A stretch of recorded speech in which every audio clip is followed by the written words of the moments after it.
And now, can we estimate this regression equation? Actually, we cannot, because we will have some identification problem. For instance, if we look into this equation here, you see we cannot identify this equation, we cannot solve this equation because the number of unknown parameters are higher than known parameters.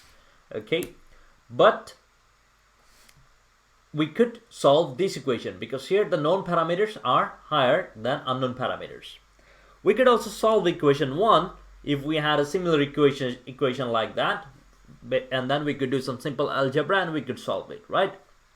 So now let's go back to a factor. Here you see latent variable measured by 3 observed variables, okay, and each of them has their error term, okay.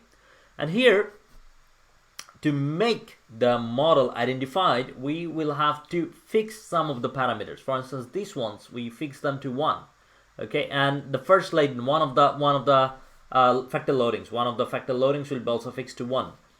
We do this normally to make the model identified, to increase the number of known parameters, so that we will be able to estimate the model, okay.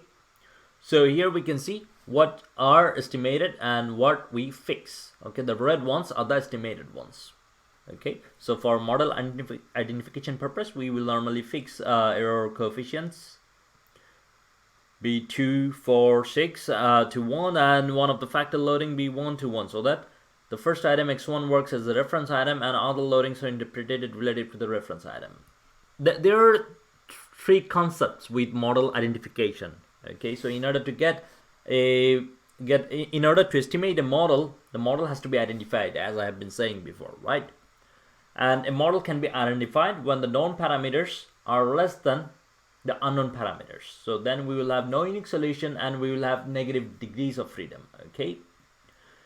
And then we can have a just identified model when we will have the exact same number of known and unknown parameters, okay.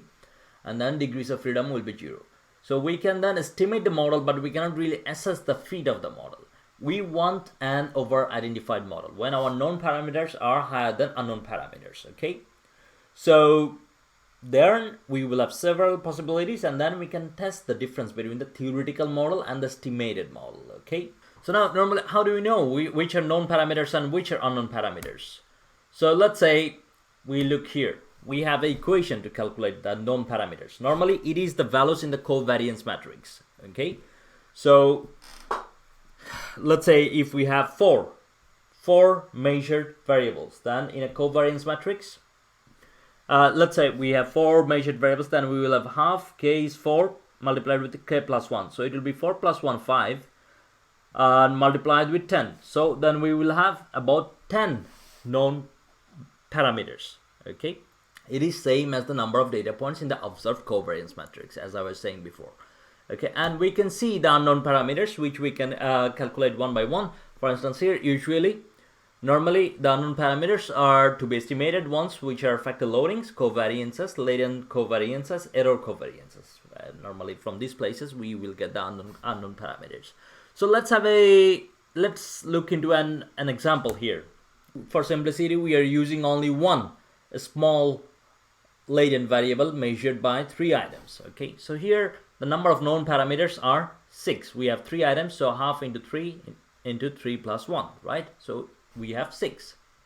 And then if you look into the unknown parameters, here we have in total 6. 2 factor loadings here, the star ones, 1 latent variance, okay, and 3 error variance, okay. So that's the unknown parameters to be estimated ones. So here our known and unknown parameters are exactly the same. That means we have a just identified model. We would like to have an over identified model, right? So we have some ways to make an just identified model to an over identified model. For instance, we can increase the number of items, okay. For instance, here in this case we increase the number of items to 1 more, okay. So here what do we do?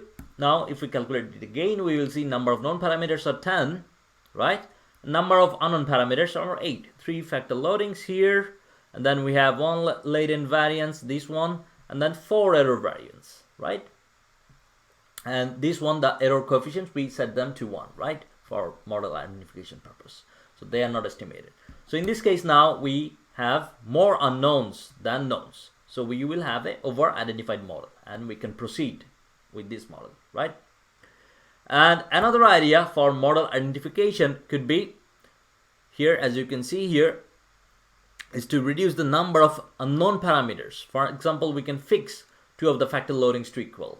Okay, so we can set 2 of the factor loadings to be same. So now you see, like now we have number of known parameters of 6 and number of unknown parameters are 5. So now we have a over-identified model. Okay, so to prevent unidentification, we should normally try to avoid avoid factors with few indicators. 4 or more is good, but sometimes expensive and inconvenient. I would say minimum 3. Okay, and avoid presence of feedback loops or reciprocal paths or correlated errors. They sometimes could be of theoretical interest, but try to avoid them. And also, most of the times model identification comes from mistakes in the syntax. So be careful, and you would like to have a look on this to learn more about model identification. Okay, this blog post from David Kernett.